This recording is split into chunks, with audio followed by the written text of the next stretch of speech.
I flew in from New York City this morning, so it's dinner time, actually. So I'm ready. You got dinner for me here. Thank you first for this invitation to come present. And I'm familiar with many of your names and faces, and I'm even close friends with some of you out there. What I wanted to do was put some issues on the table that I have not seen commonly discussed, and that I think they ought to be front and center for these next several days. Unfortunately, I missed Professor Weinberg's talk because I tried to get here. I woke up at 4 o'clock this morning in New York City to get here, and the best I could do was halfway through. I missed your talk completely, but I got halfway. You're forgiven. Okay. But I learned from informants that, in fact, we have some significant overlap in our discussion of Islam from 1,000 years ago. So forgive me if I repeat some of what you might have already heard, but I'm going to bring it out anyway because there's a broader context that I want to share with you. And I'm told I have full control here.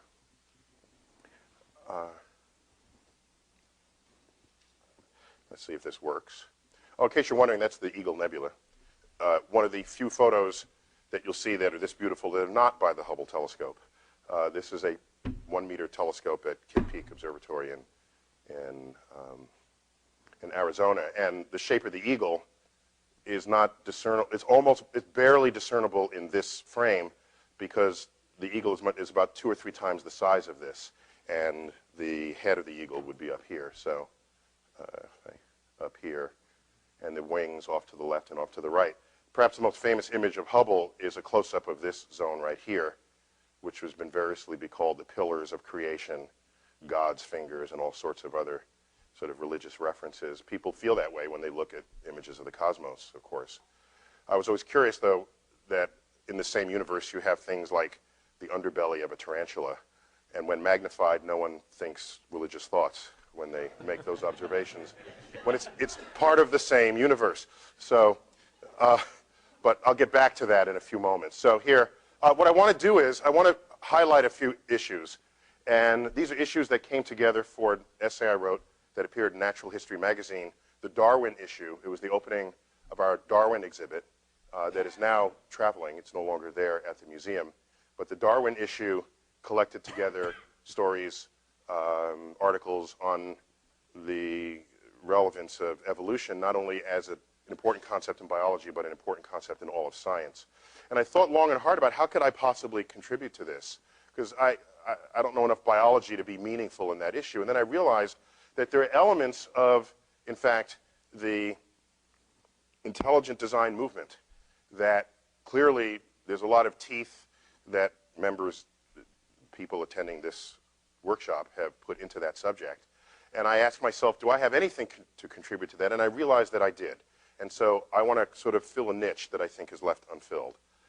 So let's go through. Let me first start off with Ptolemy. I don't know if we know that he really looked like this, but Ptolemy, was one of the greatest scientists ever and most influential scientists. And his most important work is, of course, Al-Majest, which is Arabic for the greatest. And in it, he sort of codifies the geocentric universe.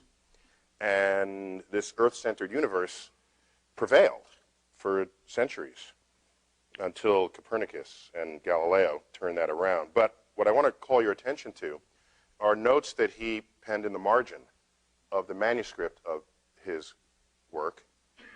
Let me remind you that back then, you would look up at the night sky and the planets would move against the background stars. They would wander, because that's what the word means in Greek, is wanderer. And there were 7 of these objects, the sun and moon included. And they would just kind of move. They'd go to the left, and then they'd slow down and pause, and then they'd back up, and then they'd reverse again. And this was a mystery, complete mystery. And of course, the heavens were not Earth, and so the fact that you didn't really understand what was going up there was kind of okay and expected because that was the work of the gods. And we, being mortal down here on Earth, if you can't understand it, don't lose sleep over that fact. You perhaps never will. Now, Ptolemy had sort of the best going explanation anyone had put forth with the epicycles and the like. But nonetheless, this is the boundary between what is known and unknown about how the machinery of the universe works, and he pens these words, which for me are one of the most beautiful and poetic references to the state of one's knowledge ever written. I know that I am mortal by nature and ephemeral, but when I trace at my pleasure the windings to and fro of the heavenly bodies, I no longer touch earth with my feet. I stand in the presence of Zeus himself and take my fill of ambrosia. And so therein is this emotional, he's got this sort of religious feeling at the limits of his knowledge. And this is a trend that will continue for thousands of years to follow this. At least 2,000 years to follow this.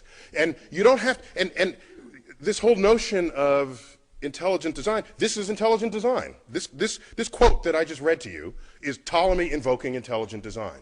No, he's not trying to get that into the classroom. He's not, there's the politics of intelligent design in modern times.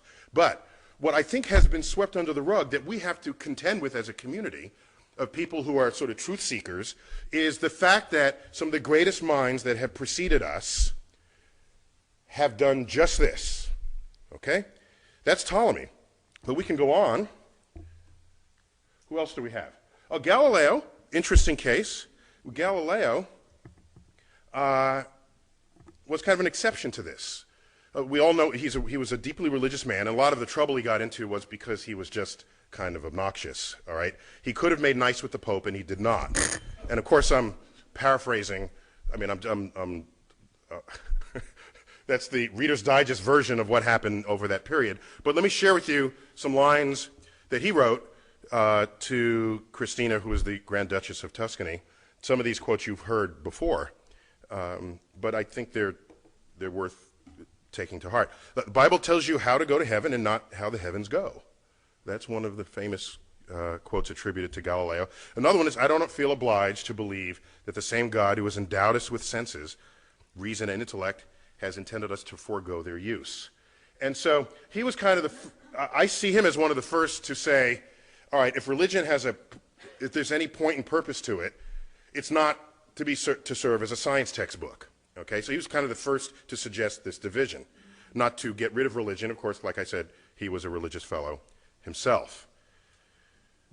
But it gets interesting when we get sort of philosophically interesting when we get to this gentleman. I can back up here. Sir Isaac Newton. Now, I don't know what you know of Isaac Newton, but everything I've read of his tells me that there's no greater genius to ever walk the surface of this earth. I'm I don't know if you've ever felt that about anybody. I didn't feel that about anybody. You just read what this man wrote, okay? Line by line by line. This guy was plugged into the machinery of the universe. I think he's unimpeachably brilliant. Unimpeachably brilliant. And let me read again what we heard from Mike Shermer earlier. In Isaac Newton's writings, by the way, in his Principia, here's the page 1, page 0 of Principia, in it, he discovers the laws of motion, F equals ma, discovers the laws of gravity. It's all there. And he did this all before he turned 26. And in this, when he talks about motion, there's no reference to God. When he talks about his two-body force that he deduced, this universal law of gravitation, there is no mention of God. It's just not anywhere there because he understood it. He was on top of it. He was there. Even though the understanding of the motions of the planets before he came along was given unto God because nobody understood it, or nobody understood well enough to really believe that they had a full predictive handle on it in the way the universal law of gravitation supplied. And so what you have is Isaac Newton abandoning reference to God until he realizes that if all you do is calculate the two-body problem, here we have like the moon and earth. Yes, he's got that calculated. Now you have the sun and the earth. You got that. But wait a minute, now the earth and the moon go around the sun, and sometimes we're close to Mars and sometimes we're not. And when it comes near Mars, there's a tug that's stronger there than in any other part in the orbit. And then it comes over here, and then Jupiter tugs. And it's all these mini tugs. And so he's got to do this two-body problem for Earth, the moon, Earth and the sun, Earth, Moon and Mars, Earth, Moon, Mars, and Jupiter, and it becomes a rapidly complex problem.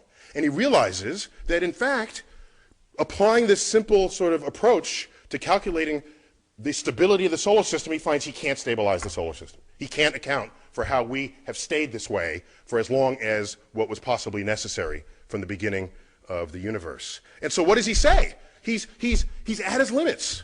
He's at his limits. And so you read Principia, God is nowhere until you get to the general Sholem. And then he says the 6 primary planets. Back then there were 6 planets, okay? Now there's 8, in case you haven't been keeping track. Even if you thought there were 9, there are now 8. The 6 primary planets are revolved about the sun in circles concentric with the sun, and with motions directed towards the same parts and almost in the same plane. He's got the whole picture now, and he's trying to sort of account for that. But he can't just simply doing 2-body calculations, certainly not without a computer or without a new kind of mathematics. He says, but it is not to be conceived. But is it not to be conceived that mere mechanical causes could give birth to so many regular motions? This most beautiful system of the sun, planets, and comets could only proceed from the counsel and dominion of an intelligent and powerful being. This is Isaac Newton invoking intelligent design at the limits of his knowledge. And I want to put on the table the fact that you have school systems wanting to put intelligent design into the classroom, but you also have the most brilliant people who ever walked this earth doing the same thing. And so it's a deeper challenge than simply educating the public. It's deeper than, as you know, by the books written by our scientific colleagues that do take these deeply resonant and charitable positions towards their religious beliefs. Maybe the real question here, let me back up for a moment. You know, we've all seen the data. 40%, there's 90 whatever percent of the West or the American public believes in a personal God that responds to their prayers. And then you ask, well, what is that percentage for scientists? Averaged over disciplines, it's about 40%. And then you say, how about the elite scientists, members of the National Academy of Sciences? An article on those data recently in Nature, it said 85% of the National Academy reject a personal God. And then they compare it to 90% of the public. You know, that's not the story there. They missed the story. What that article should have said is, how come this number isn't 0? That's the story. Okay? So my esteemed colleague here,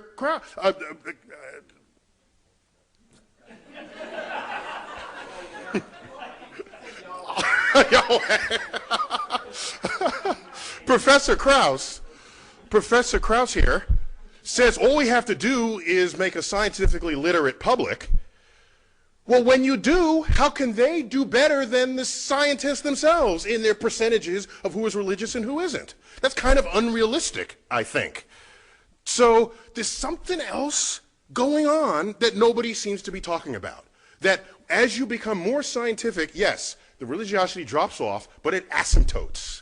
It asymptotes not at 0. It asymptotes at some other level, so they should be the subject of everybody's investigation, not the public. I'm telling you. So it's not 85% reject, it's that 15% of the most brilliant minds the nation has accepts it. And that's something that we can't just sweep under the rug.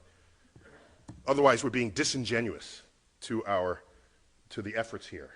And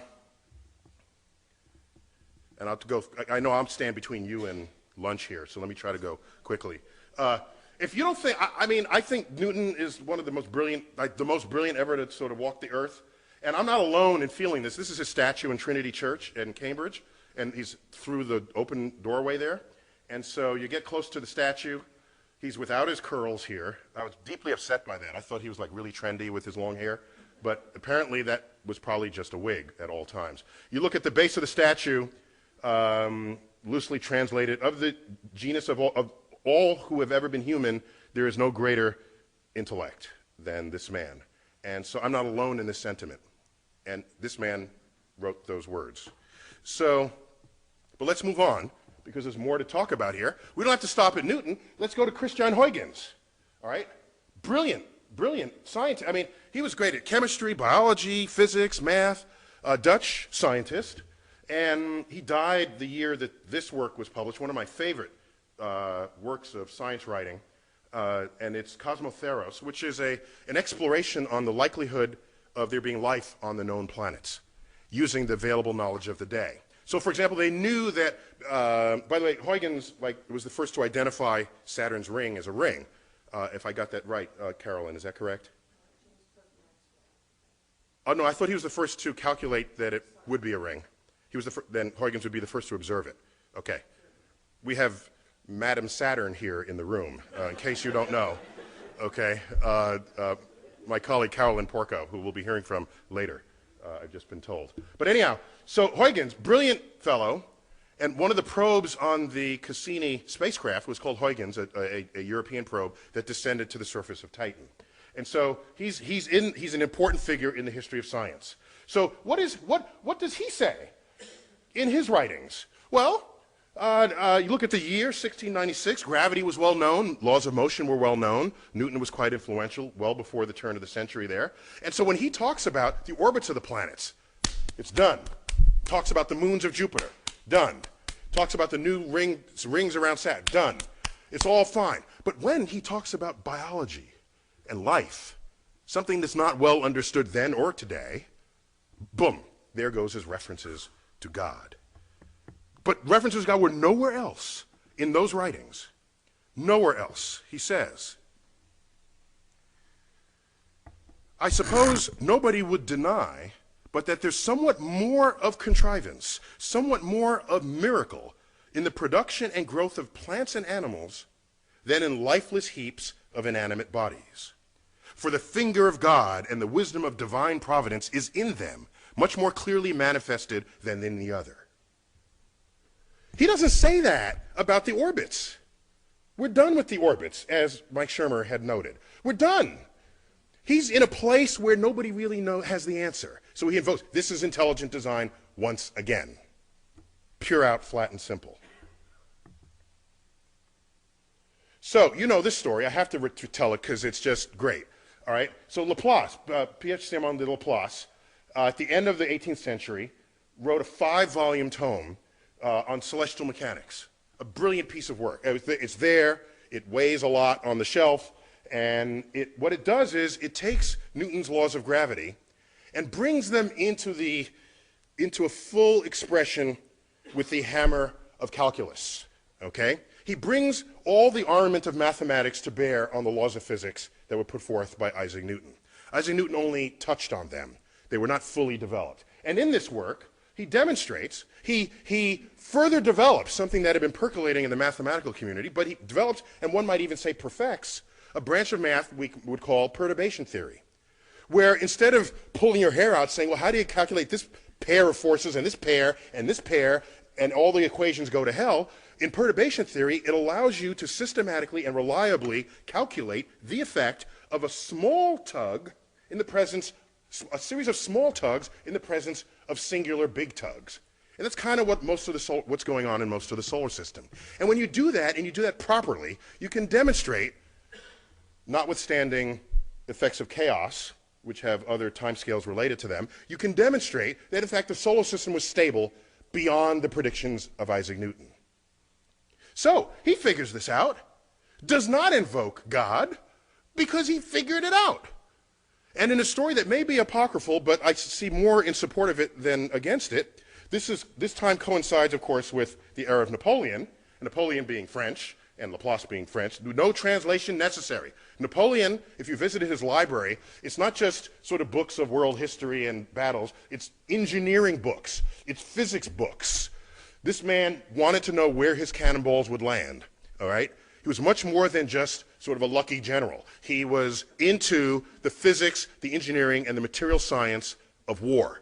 And so he immediately summoned up the 5-volume production of Laplace, read it through, cover to cover, called in Laplace, and said, sir, I have the exact quote here. Hang on. Napoleon asked him what role God played in the construction and regulation of the heavens. This is kind of like, that's what Newton would ask, right? Laplace replies, sir, I had no need for that hypothesis. And so what concerns me now is, even if you're as brilliant as Newton, you reach a point where you start basking in the majesty of God, and then your discovery stops. It just stops. You're kind of no good anymore for advancing that frontier, waiting for somebody else to come behind you who doesn't have God on the brain and who says, that's a really cool problem, I want to solve it. They come in and solve it. But look at the time delay. This was a 100-year time delay.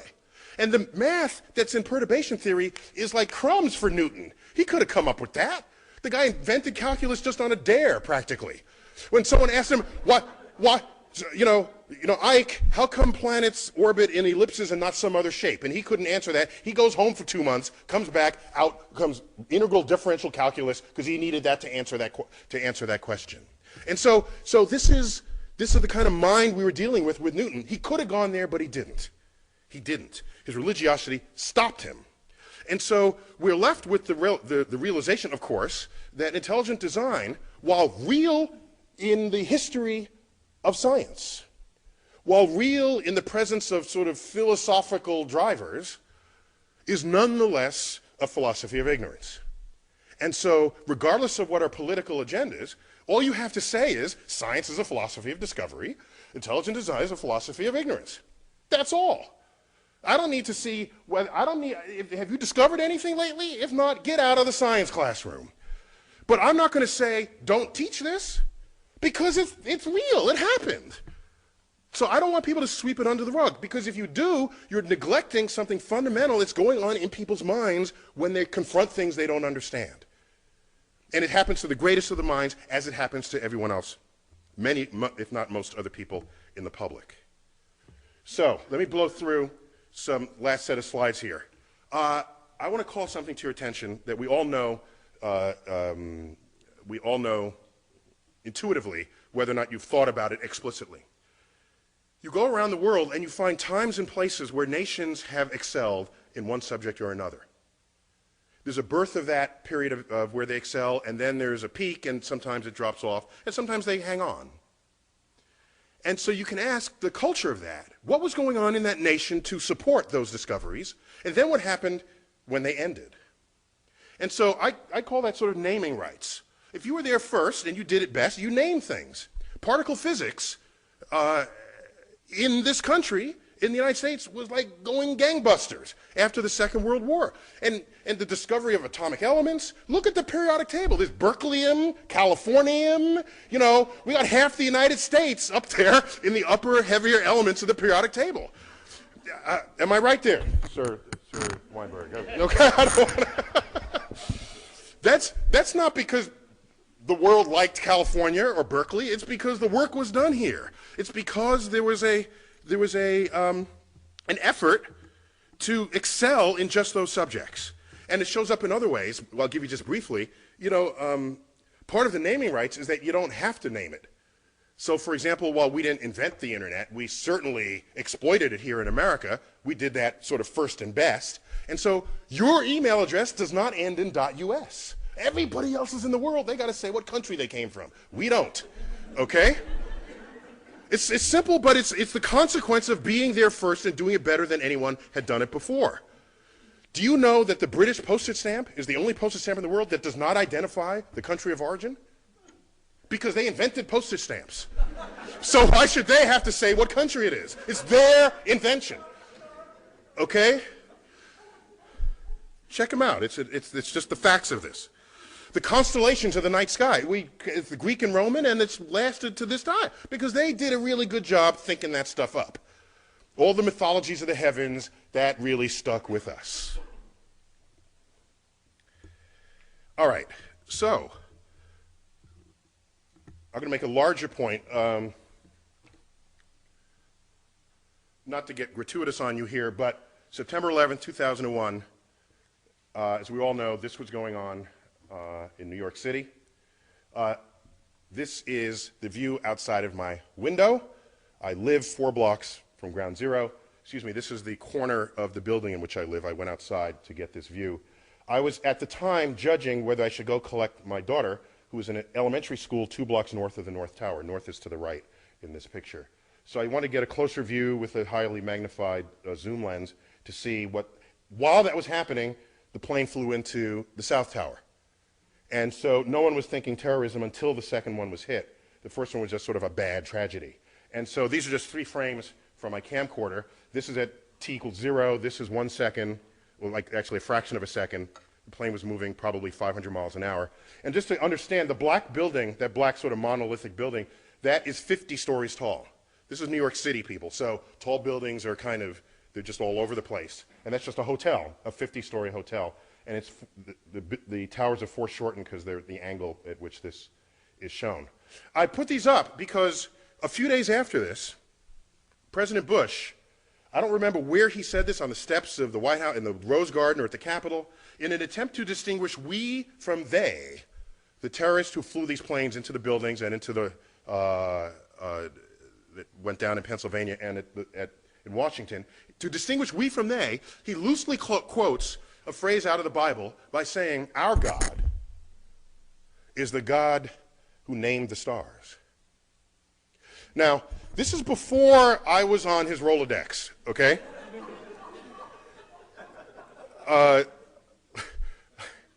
Because I could have helped him out there. The fact is, of all the stars that have names, 2/3 of them have Arabic names. So this was not, I don't think, his intent with that message. Okay?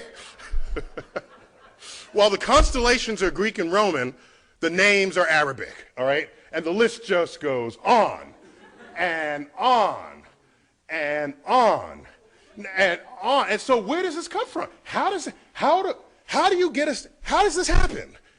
get stars named with Arabic names? How does this happen? And it happens because, of course, because, hang on, just catching up with myself here.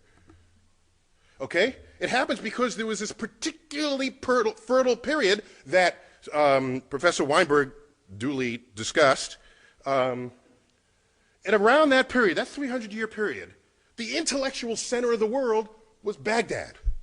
Baghdad. It was completely open to all visitors, all travelers, Jews, Christians, doubters, which today we might call atheists. They were all there exchanging ideas, all of them.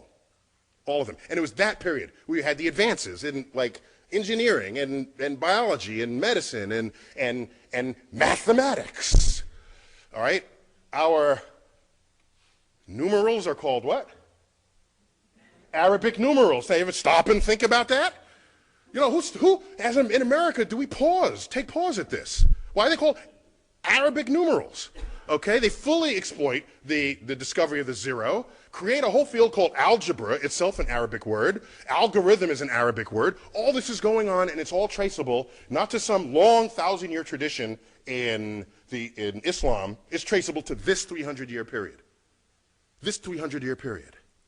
And then, so they had naming rights. The most expensive, beautifully carved astrolabes come out of this period.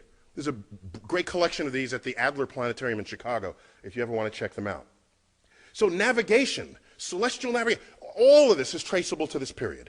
And so something happened. And what happened, as was previously described, I was told, and forgive me for repeating from what you might have heard, 12th century kicks in, and then you get the influence of this scholar, Al-Ghazali, all right? And so out of his work, you get the philosophy that mathematics is the work of the devil. And nothing good can come of that philosophy. That combined with other sort of codification, philosophical codifications of what Islam was and would become, the entire intellectual foundation of that enterprise collapsed, and it has not recovered since. Over that period, all these books were translated into Arabic on a scale not seen since then.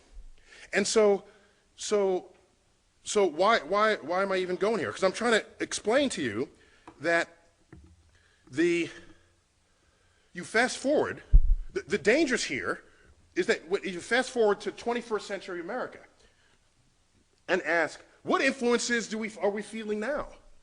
Because that period, that naming period in Islam stopped and it never recovered. Because the way of thinking about the natural world, revelation replaced investigation. Okay? So I fast forward to 21st century, and what do you find? you get things like this, okay? This is in America. All right?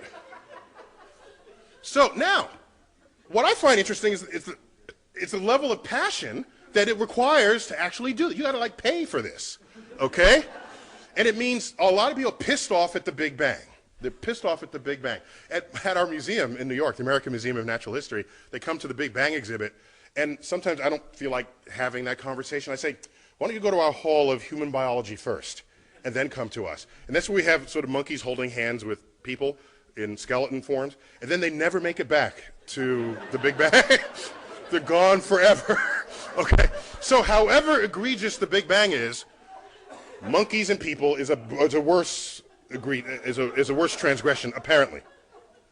So there's that, but there's also, here's a little bit of intelligent design here. Here's one that wants to accept the science, but then is like what's before the Big Bang. We don't quite know yet, so God was there. So of course, intelligent design is basically a God of the gaps.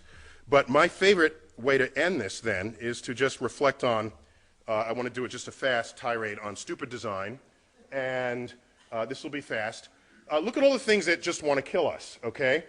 Most planet orbits are unstable. Star formation is completely inefficient. Most places in the universe will kill life instantly. Instantly.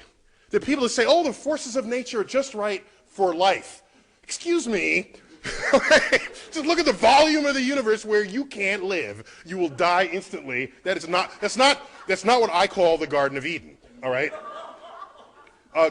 Galaxy orbits that we orbit once every couple 100 million years, you're bound to come close to a supernova that will wipe out your ozone layer and kill everybody on the surface who doesn't otherwise have dark skin, because your high energy rays will give you skin cancer.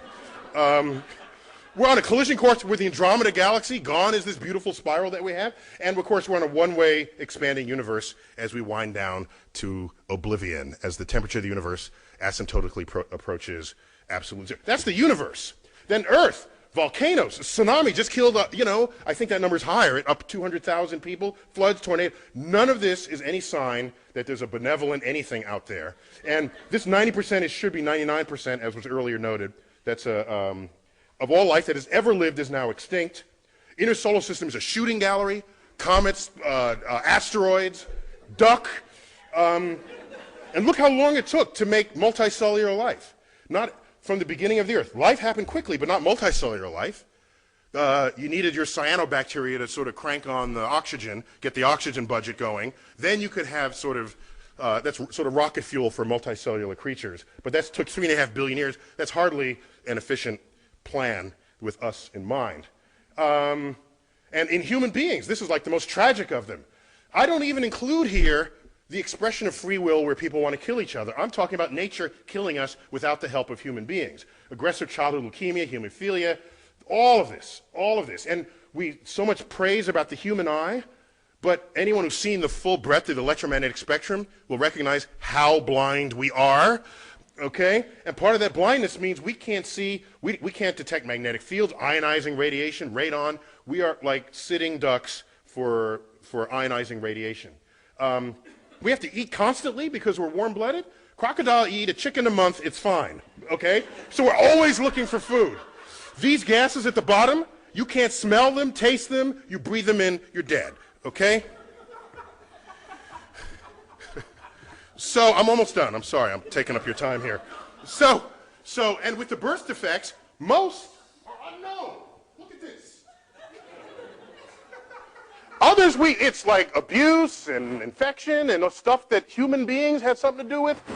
We have no idea. Oops, I pushed a button by accident, sorry. No idea. No idea. And, and birth defects are tragic. They're tragic, particularly if they happen to the family afflicted by it.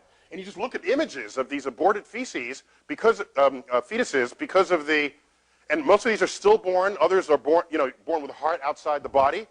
And so this is all simply stupid design. And the problem is, if you look for what is intelligent, and yeah, you can find some things that are just really beautiful and really, hey, that's a clever, the ball socket of the shoulder, and a lot of things you can point to, but then you stop looking at all the things that confound that revelation.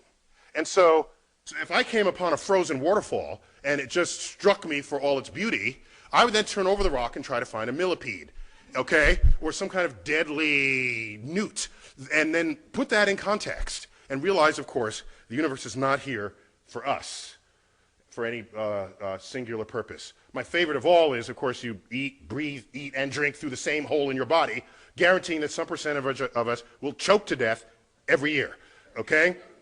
Imagine if you had a separate hole for breathing and eating and talking. That would be just really cool, right? You could drink, breathe, and just talk, and you would never choke, all right?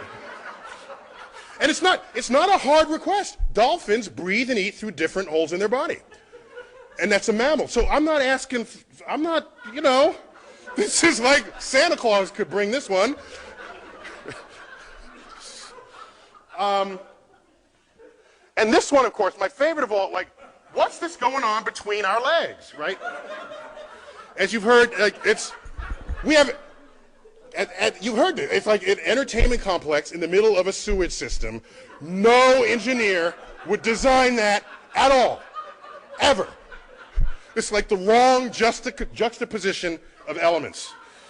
So what I want to put on the table is the fact that I don't want the religious person in the lab telling me that God is responsible for what it is they cannot discover. Because look at the hubris of that. You're in the lab and you say, I don't know how this works. And not only that, no one alive on Earth knows how this works.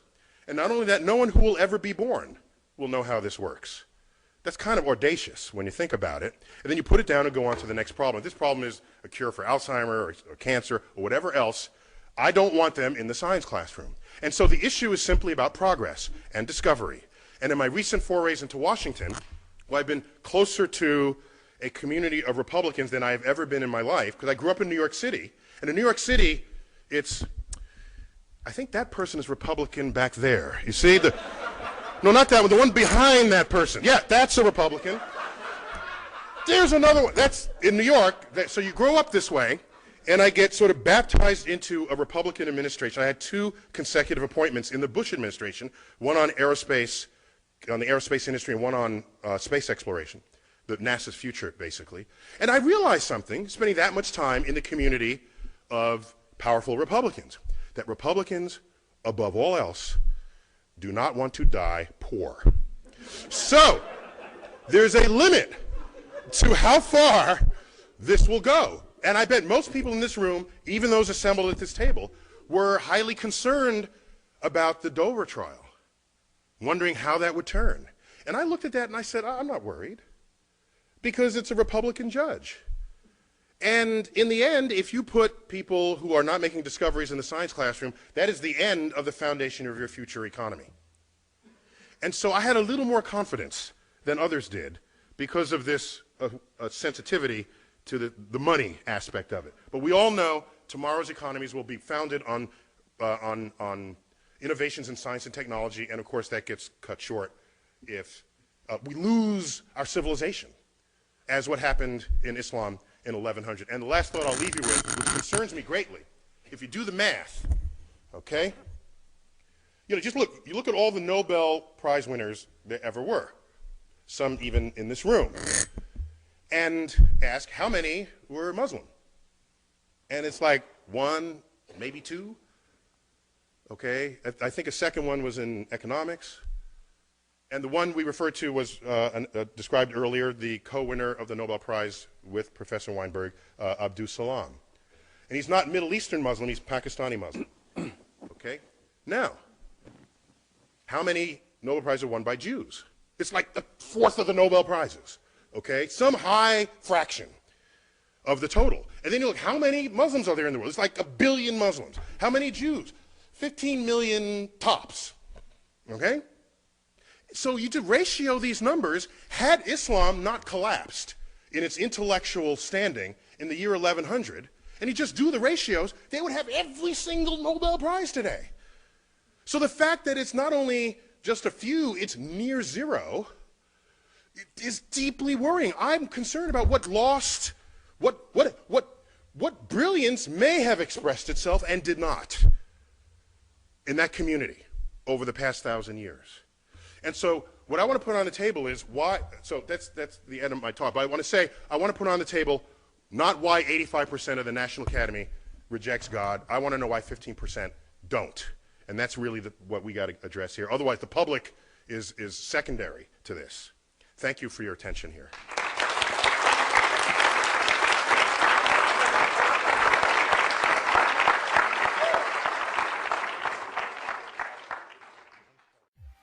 You got to know.